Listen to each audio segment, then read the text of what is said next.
Major changes are coming, or at least one would think they are, or hope they are. And let me ask you this, Mavs fan: have you had time to cool off yet? Okay, after losing to the New Orleans Pelicans, 101-99, your Dallas Mavericks are now dead last in the Western Conference. You heard me right, dead last. Okay, but hopefully you've had some time to cool off. I'll be honest, I was like seconds away from jumping on a live stream and having a meltdown in front of all 8 of my subscribers last night. But cooler heads prevailed. Went and got a good night of sleep no matter what. Had a full day of work. It was actually a crazy day at work, so I was really distracted. So yeah, I'm cooled off, and now I'm ready to dive in. Okay, when I say dive in, I am going to rant my way through a few possible scenarios whenever I say major changes are coming. And I'll kind of wrap it up with a neat little bow with the scenario I think is the most likely. Then caution, hot tea. Did Cooper Flagg call out his teammates in the post-game interview last night? You're going to want to stick around to find out about that. And then lastly today, guess who is off the trading block? Our guy, Daniel Gafford. Okay. After 3 gutsy performances in a row, he's safe. Okay. We're going to keep him. But that also means that somebody replaced him on the trading block. Definitely stick around for that. But yeah, now that you're now that you're cooled off and you're ready to like talk Mavs rationally again, let me make a quick intro and then we'll dive in. I am Ethan, the advisor Clayton. Welcome to the party. And by party, I mean dope podcast. This is Your Mavs, a Dallas Mavericks podcast where we're going to talk about them no matter who they lose to. And again, all are welcome, but y'all better behave. The Mavericks did not behave on the court. So I better see y'all behaving on Twitter, okay? But first, let's have a quick meltdown over the box score from last night. I promise. It's just going to be like the quickest little meltdown you've ever seen. Okay? So first thing to point out, our defense did hold the Pelicans to 43% shooting from the field, 32% from 3. Okay. We turned the ball over less than the Pelicans did. We only turned it over 15 to their 16. Okay. We only conceded 7 points off of those turnovers. So maybe we had a better transition defense last night. I don't know. Those things are starting to sound too positive. So like, how the heck did we lose? When you look at those like 3 big factors there. Well, here's 3 counter reasons why we lost last night. So something you've heard me harp on a lot is being out-rebounded, right? Again, we came into the season, we're rolling with the double big lineup. We think that we're hot stuff for having like the tallest and longest team in the NBA. But we were out-rebounded by the New Orleans Pelicans, 56-44. And of the Pels' 56 rebounds, 14 of those were offensive rebounds. That continues to be a glaring issue. Crash the boards, fam. Just crash them. As Kawhi Leonard would say, board man gets paid. We need a board man. All right. So we need to stop being out-rebounded. Second big reason why we lost. I mean, I told you that the Pelicans shot 43% from the field and 32% from 3. Well, guess what? Your Mavericks did 1% less than them on both of those categories, right? So 41% from the field, 31% from 3. So the Pelicans did really bad.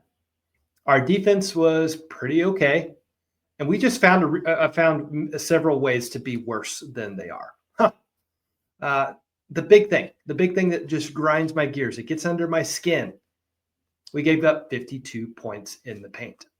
Now, I keep using this as a cop-out. Whenever we got outscored in the paint against the Spurs, it made perfect sense. Wemby is not of this earth. Okay? It made sense when we got outscored in the paint against the Thunder, right? They're rolling with the double big lineup of who is it, Chet Holmgren and Isaiah Hartenstein, right? It kind of made sense because those guys make a living off of scoring in the paint. It made perfect sense for us to get outscored in the paint by the Houston Rockets, another team rolling out the double big lineup. And I think that was our first game where neither AD nor D Live were available. Okay, it's fine. We expected to lose that game anyway. It was frustrating to watch all the offensive rebounds. But Lord have mercy, Mavs fan, we were getting bullied last night by a rookie, Derek Queen, who I'm kind of impressed with, by the way. We got bullied by Kevon Looney, who's at this point a little bit washed up, okay, if you ask me, and Sadiq Bey. Just we were getting bullied by those three guys. Now, to be fair, on the inverse of that, another guy that you've never heard of got bullied by Cooper Flagg with that two-handed flush off of an alley-oop that led to an and one. That was one of like the few bright spots in last night's game. Speaking of bright spots, goodness, I already talked about Daniel Gafford being off the trading block, and we're going to dive deeper into that in just a moment. But check out his stat line from last night: 15 points, 8 rebounds, 4 stocks. Okay, again, steals and blocks. And once again, he played past his minutes restriction. He came off the injury report out of necessity because AD and D Live are both hurt. He was not 100% when he came back. It looked like maybe he re-aggravated that ankle in the first game back, but he has just continued to gut it out. And we've now seen 3 really gutsy performances in a row. And I think each night the stat line is getting a little bit better. So hats off to you, Gaff. Hats off. And then once again, PJ Washington was a bright spot, except for in the fourth quarter. What were those 2 turnovers? It really felt like we had kind of had it in the bag. All we had to do was just not lose the game. Then we lost the game by turning the ball over. But other than that, like, why type of moment, PJ got another double-double, put up 15 points, 11 rebounds. He is the hero that we need, not necessarily the hero that we deserve. We don't deserve you, pal, but thank you for continuing to stand on business. And then another bright spot, I didn't talk about this earlier. Klay Thompson was actually moved to the bench. So Jason Kidd and the front office have been listening to all of us on Twitter about like what we should be seeing in the starting lineup. And we started D'Lo, we started Max Christie, we started Cooper Flagg in his natural position at the 3, PJ at the 4, and then Gaff at the 5. Klay Thompson was actually a really huge spark off the bench last night. Okay.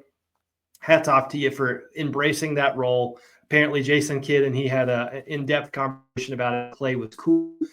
Even didn't really look like he was cool with it, at the start of the game when they're introducing the players. He was not high-fiving anybody. He didn't really seem like he was into it. But nonetheless, he came off the bench, got 11 points on efficient shooting, right? 4 of 7 from the field, 3 of 6 from the three-point line. And the only complaint I had about Klay from last night, that Shaqtin' a Fool moment, which, by the way, I don't even know if Shaqtin' a Fool is still a thing. It was one of my favorite things for a while. But yeah, you know what I'm talking about, the moment where he just straight up shot the ball backwards. It wasn't like tough defense or hand in his face. It was just straight up clumsy, all right? But other than that, like I really like Klay coming off the bench. And if we actually make that a more long-term move and Klay is actually cool with it, I think it's a great fit. And I say don't look back on that. Just keep moving forward with that. Last bright spot from last night was our rook, the main event, Cooper Flagg. Check out the stat line: 20 points, 9 rebounds, 2 assists, and 5 stocks. The guy was all over the place. And what do you think the biggest difference is between last night and all the other games before? Well, I already mentioned it. He was started in his natural position. He started at the 3. That is where he belongs, and he showed it last night. Pretty much everything you could want to see from an 18-year-old rookie, we saw last night. It was really fun. Off the ball, he was doing some cool things to get other guys open. And then whenever he got the ball, he was attacking downhill. He was really, from the jump, in attack mode.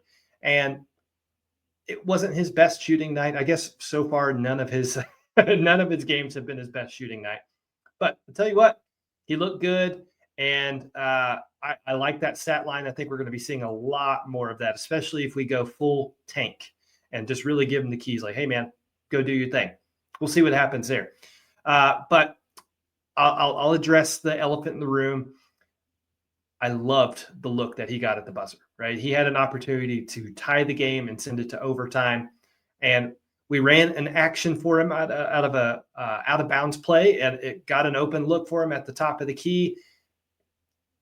I think we can live with that 90 or 100 times out of 100. I think we're perfectly fine with that. And I hope we even give him more moments like that. Hopefully we can start to figure out our offensive inefficiency and don't put ourselves in a position where we're always in a dogfight, like especially with terrible, terrible teams like the Pelicans. But nonetheless, we got in that position. Cooper got the shot at the buzzer. It didn't go in, and I know it killed him that happened. But I think that's good. I think it's a really good thing. Continue to give him those looks. Continue to let him build up his confidence, and I think he's going to start actually winning games for us. I think last night was his first game of the season where he did not have a negative plus minus. He was +1. I'm going to take that as a win. Now, speaking of Coop, I teased this earlier. Did he call out his teammates in the post-game interview? I say yes. Yes, he did. And I'm okay with it, by the way. Here's what he had to say. There was a lengthy quote about what he's seeing or what he feels like the offense is operating like right now. And he was saying things like, guys just aren't getting to the right spots. So let's unpack that for a second. Sounds to me, who really knows nothing about this Princeton motion offense or flow offense that we're running. It's a brand new concept to me.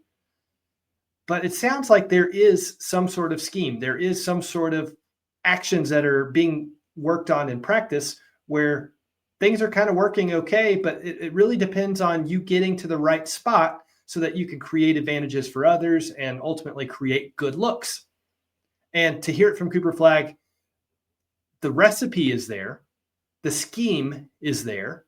We just got to get to the right spots. So, yeah, I think he's calling out his teammates by saying like, yo, and maybe he's not, totally blameless in this, but he's like, yo, like we've worked on this in practice. Let's like get to our spots and get good shots. Nice rhyme, Ethan. But yeah, another thing he said is like the offense feels sticky. Yeah, that totally tracks with the eye test, right? It's a very sticky offense. It doesn't look like guys are moving around much. I think it was Isaac Harris for Locked On Mavs that like did a separate episode about some of the advanced analytics of behind our offense and how and why it's so freaking terrible. Okay. One of the things he pointed out that I'm still just dumbfounded over is that we're top 5 in the NBA in pace, which, like that means we're getting the ball down the court. We're, I guess, ideally getting shots up quickly, but still somehow we're like at the very, very bottom in field goal attempts per game. Make that make sense. I'm still just baffled by that contradiction, if you will. But yeah, that totally tracks with what Coop said. It totally tracks with the eye test.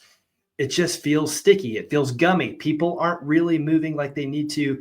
And front and center, he called out his teammates like, we got to do a better job of getting to our spots, be organized, right? And maybe that's I don't think he's pointing fingers necessarily, but we got to have a point guard that can set the table, right?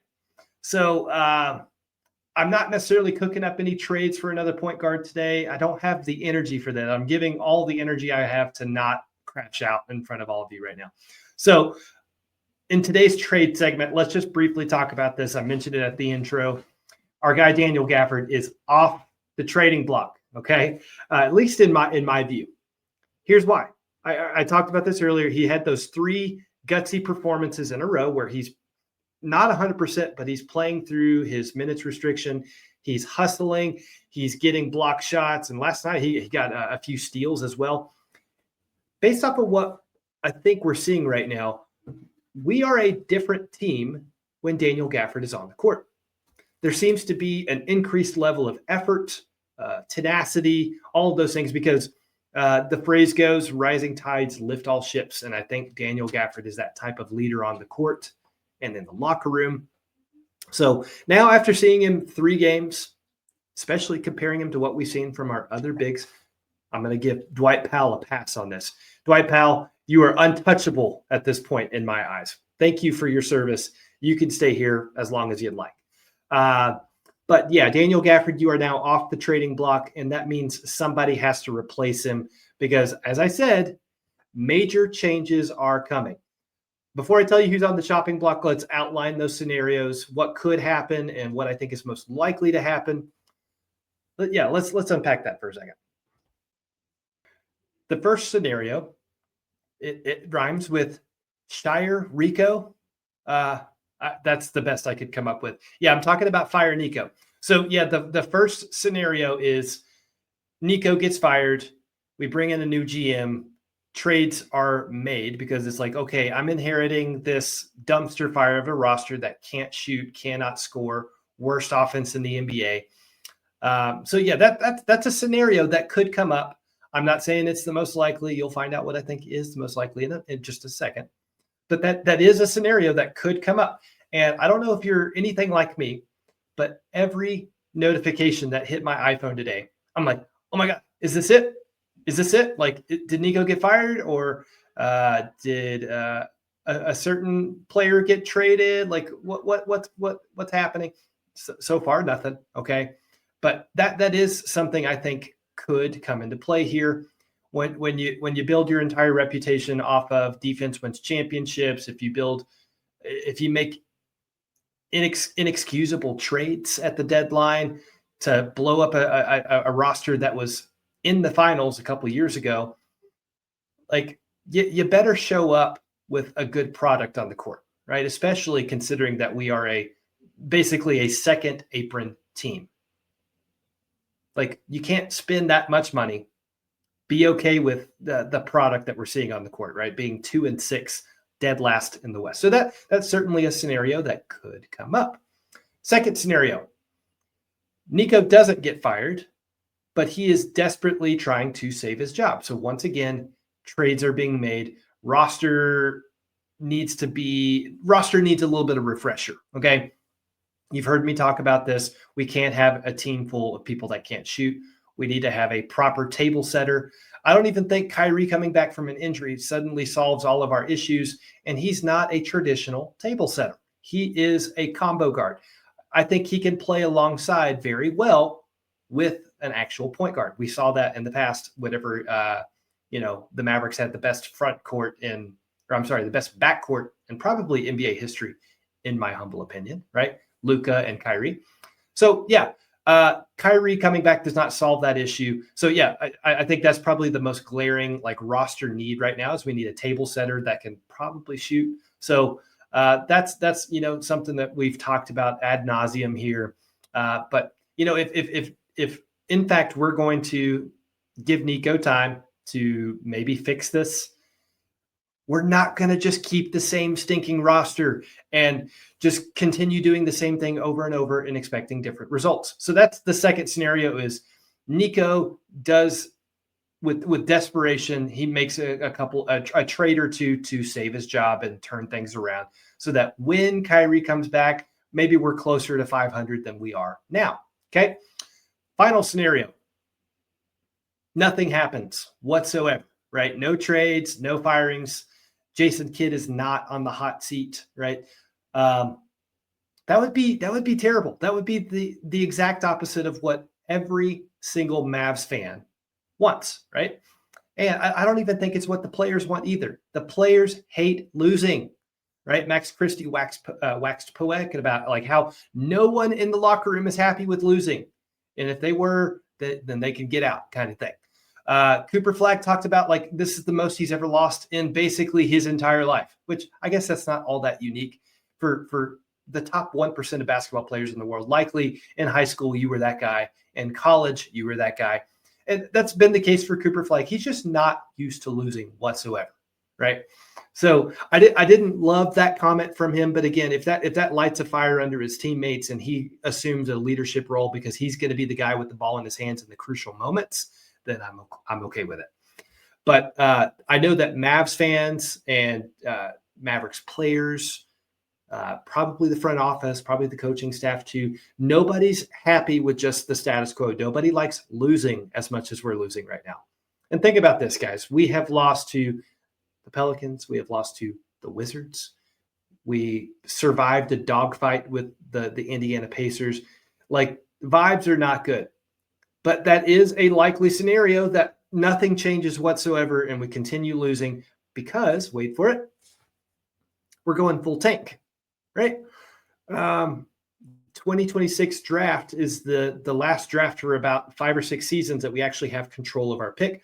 And in this scenario, if we tank, we go full tank, that is, then, hey, we got pretty good odds to get the first overall pick again. How about that? Now, even if we don't get the first overall pick, it sounds like and looks like this next draft class is going to be unbelievably deep.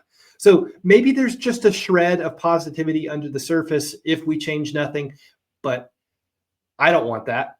I don't think you want that either. Please let me know in the comment section which of those scenarios that you think are most likely. Again, fire Nico, new GM comes in, makes a lot of trades. Second scenario is Nico does his damnedest to save his job by making a couple of trades and refreshing our roster. Third scenario, nothing changes. The Mavericks go full tank mode, and then we get a lottery pick in 2026 draft. I personally think that third scenario is the most likely, as much as it kills me on the inside. Now, there's still a scenario where we can tank and make trades and fire, but guys, we're already like 22 minutes into recording. I'm not gonna just keep going and going and going and going. I'll try and save some material for you in tomorrow's episode.